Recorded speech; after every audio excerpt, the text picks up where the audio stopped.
Hi friends, ఈరోజు బియ్యం పిండితో దోశ ఎలా వేసుకోవాలో చూద్దాం ఫ్రెండ్స్. మినపప్పు బియ్యం నానబెట్టుకొని రుబ్బుకోవాల్సిన అవసరం ఏం లేదు ఫ్రెండ్స్. ఖాళీ బియ్యం పిండితో దోశ వేసుకోవచ్చు. ఎలా వేసుకోవాలో ఒకసారి చూద్దాం ఫ్రెండ్స్. చూసారా, బియ్యం పిండిలో కారం, జీలకర్ర, కొంచెం ఉప్పు వేసానండి. ఖాళీ బియ్యం పిండితో వేస్తున్నాను దోశలు. ఇప్పుడు మొత్తం ఆయిల్ పెట్టుకోవాలండి. ఆయిల్ మొత్తం అప్లై చేసుకోవాలి.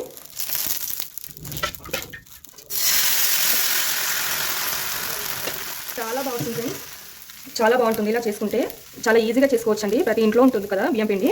మనం మినపప్పుతో మనం ఇలా రుబ్బుకోవాల్సిన అవసరం ఏం లేదండి. ఇలా సింపుల్గా 5 మినిట్స్లో వేసుకోవాలంటే ఇలా వేసుకోవచ్చు దోశ. ఇలా ఆయిల్ మంచిగా అప్లై చేసుకోవాలండి.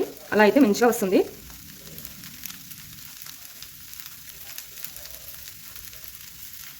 మీరు కూడా నచ్చితే ఇది ట్రై చేయండి ఫ్రెండ్స్. చాలా తొందరగా అయిపోతుందండి. తొందరగా టిఫిన్ చేయాలనుకుంటే ఇలా చేసుకోవచ్చు.